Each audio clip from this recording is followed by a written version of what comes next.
welcome to another book haul. Is there a theme? Not really.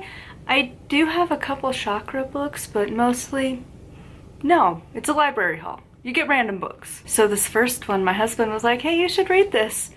Because why would I not want another very big book?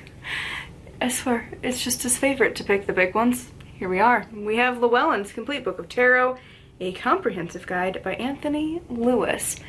I am slowly starting the research on my own tarot book, so I'm gonna need it, but it's a big book. I mean, it's not really thick, it's just the tall.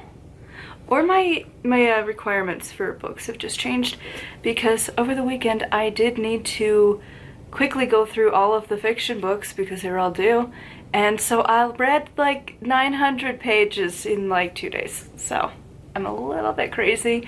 What counts as a big book to me is drastically changing. The next one I cannot show you, but I think it's one I had requested, so I'm gonna mention it.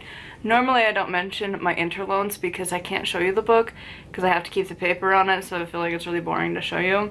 But it's Energy Essentials for Witches and Spellcasters by Maya Ohm. Maybe that's how you're supposed to say that name. It's like a tiny book though, so like, I don't know, maybe it'll be good. It's an older book-ish. Oh, it's from my year. It was published in 2009. That's when I became a witch, a little baby witch at 13. Such a good age.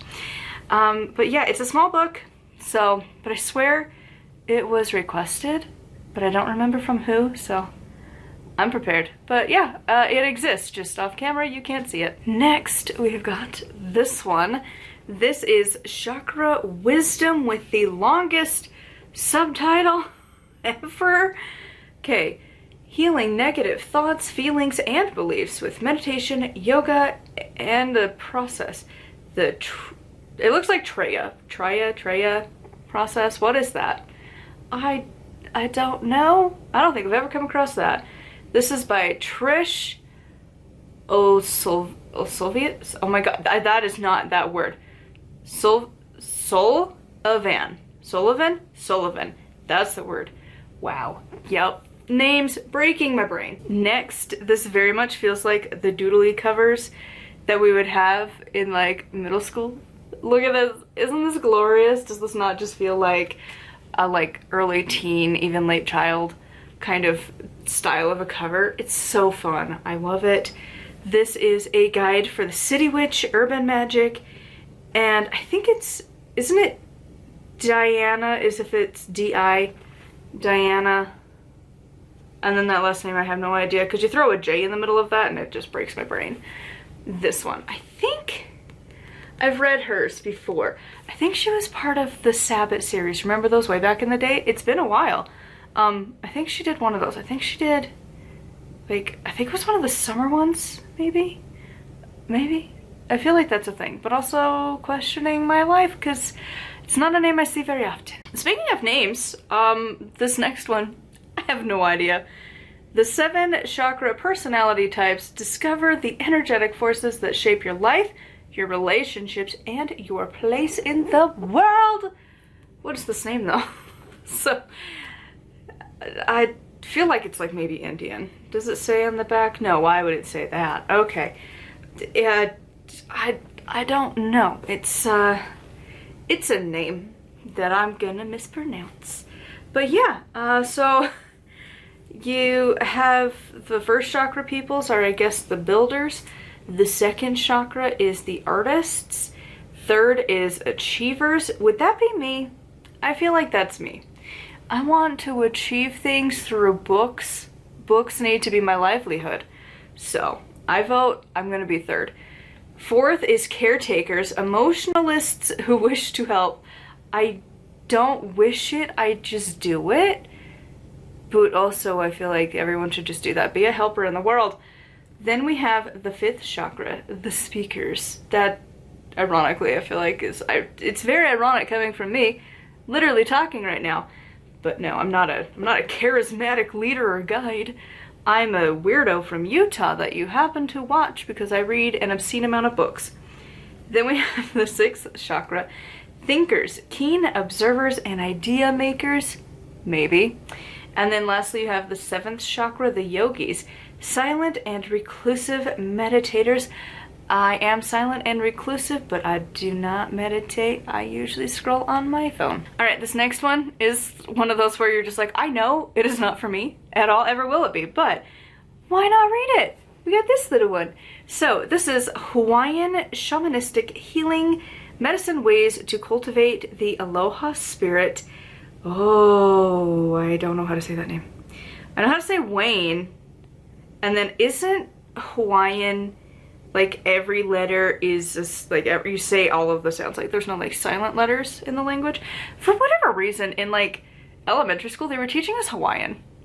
I don't know why, but I remember that lesson because I thought that was really helpful because as someone who sucks at spelling, it was helpful. Anyways, something, we have a name I don't know how to pronounce at all.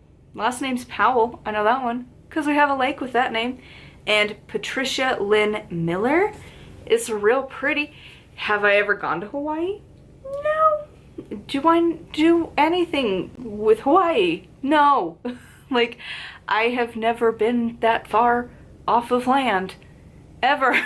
Like, I don't know that I would have the courage to do that. It's very terrifying. It's a lot of time in a plane over water.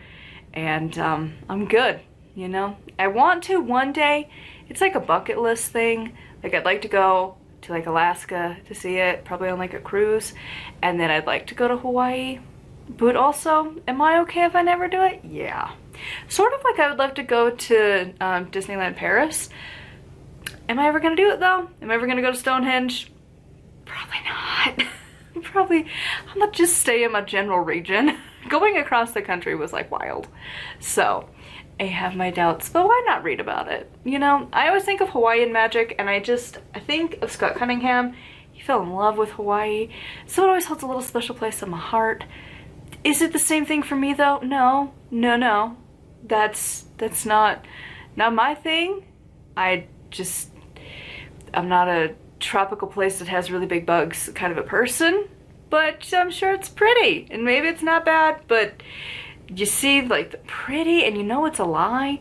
It's like, have you ever tried to actually, we'll get there, but yeah, if you ever look up places, most of the videos of the people are just liars, but we'll get there. I have one more book that's kind of not at all related, but sure, this one. So we have Your Creative Career.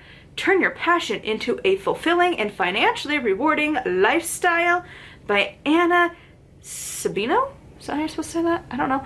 Do tell me how I can make this make me money. That's what I would like to know. Financially rewarding. That's what I need. Because I have my passion. Got that. Is it fulfilling? Kind of. It's hard to feel fulfilled when you're trying to live and you're like, money. Money's a thing. You know, we're trying. One of the advice things that I got was that you're supposed to ask your people for money and be like, but listen, I'm poor. And I'm like, I feel weird being like that all the time. Like, hi, I complain a lot. Because being an author is really hard. So if you wanted to help with that would be great. That feels weird all the time. But if you want to, and I guess I could mention that, due to peer pressure from everywhere ever, I am working on getting my books onto Barnes & Noble because everywhere ever is like protesting Amazon, and I've had that since I started publishing my books. So I'm like, fine, whatever, sure. So I'm gonna start publishing through Barnes as well. I will be starting on that soon. Maybe by the time you see this, it will happen. Right now it's the 4th of July weekend, so maybe I've done it by then? I don't know. But if you're seeing this in the future and it's already been announced, well, I recorded it before my birthday, so there. Anyways, back to the other discussion though. We got this other one. Oh yeah, can you tell I have a theme of my life? I'm tempted to go to certain places in the world, because why not? So here we go. We have Oregon. Last time we had Washington. I haven't read it. It's on my table to be read. But then I had to read my cozy mysteries because they were all due on the 5th of July. So I had to get those done and not get late fees. So I had to burn through those real quick. That was like almost 900 pages at least, because they're like close to 300 each. And I had 3 of them to read in 2 days. So that was a lot of reading. I couldn't be bothered. Like, these are small and I couldn't be bothered. But yeah, I'm curious what's the difference between Oregon and Washington, and to be honest, I look up things and I don't get answers because I've looked up Oregon. And you're like, cool. Google says you don't get snow. You really don't. Comparatively to Utah, you don't. And it's like, hey, like 2 inches, maybe. And that's like nothing. And then reading through the books that I just did, I think it was it a Smoking Bun or was it Sticks and Scones? One of those ones. It's winter time, and it was like New Year's and it's snow, and she's like, well, I'll drive, because her husband Carlos is from Spain, and I guess Spain doesn't get snow. I would assume. I think it's close to the equator, so I really don't think they would, but honestly, don't know. I really haven't looked into there much, and when I have, it was like, when you take European history, they're not focused on climate stuff. They're just like who lives, who dies, and politicians and stuff. Horrible histories. They have a lot of great things if you're studying it.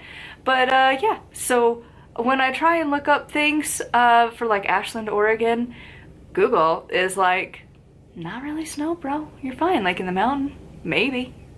But no. And then you look in the book and she's like, it's snow. And you're like, what do you mean it's snow? Is that a thing? And she goes there all the time, so I kind of trust the author. But also, what do you mean? And then I was watching a video series from this one girl, and I think I mentioned it, and I can't remember where I complained about it, but I did complain a lot, and I had to keep looking up videos about it and like photos to insert.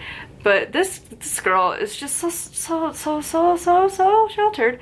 So she's from Portland, Oregon, and moved to Salem, Oregon, and you're like, oh, that sounds fun, and you're like, yeah, and then she's describing it as a small town, and then the more I look into it, I'm like, have you ever been to a small town? That's not a small town. That's just like an average city. That's not a mega city. It's not a huge city, but it's like a city, girl. Like, that's not a small town. You need to get out a little bit more, a little bit. Like, what? My town, I guess, would be a blip on a map to you, because like we don't have a gas station, we don't have stores, like what? And there's so many towns like that here in Utah, and there's like a lot of them, and it's like, even once you get like out of the small towns and you get to like the town, it's still a small town. Like, you gotta drive a good while to get to hospitals, and thanks to current life, will they still exist? Who knows? And yeah, like where you don't, she's like, there's like no shopping, there's no restaurants, and I'm over here like, okay, so it's gonna be like Salina, maybe. I mean, there's not really a lot of shopping to do. There's like a couple grocery stores kinda, and like a couple gas stations, and I think there might be a couple restaurants. I really only know a Mama's Cafe, and that's it. And I think they're still around. I haven't been there in a long time, but maybe. And then I guess they did have the Denny's that was built across the road when you're driving through, so maybe, you know, like thinking like that kind of level, no. And being like, it's so small. It has like a farmer's market, a huge farmer's market, might I add. It also has like really dense housing, and it's got a hospital, it's got a university, and I'm like, girl, stop saying it's a small town. It ain't a small town. It's like a city. You need to come where there ain't nothing. There ain't no gas station. There ain't no stores. You might have, like, if you have a gas station, you're doing good.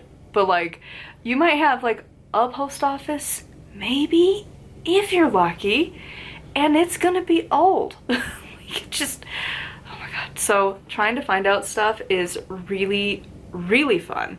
So, I'm curious if this is gonna be better, because her video was just like, girl, no. Because of course I hop on Zillow and I look, and there's this gorgeous house, and I'm like, living the dream, living the dream, living the dream. It's gonna financially happen, right? So I'm looking at these houses to fit our financial needs and stuff, and our needs, what I would like. And then I'm like, oh, okay, so it's gonna be really far out of town, and I look, the hospital's 15 minutes away. I live further away from a hospital right now. Middle of nowhere. Okay. Anyways, my camera's overheating, so I'm gonna end this rambly video. But thank you for coming along for another book haul. I would love to know which ones you were excited. If you have read any of these, I would love to know. And if you happen to live in Oregon and or Washington, what's the vibe? What's the snow? What's the weather? What is like the really actually living there? What is the thing you complain about? Here, it's like construction, snow, like too much of it and nobody knows how to drive in it, and then also drought. All the time. All the time we complain about being in a drought. So what's your thing in those two states? Till next time, if you want to support me on Patreon, it's patreon.com/nightwillowcrafts, linked down below. And until next time, thank you so much for coming along, and blessed be.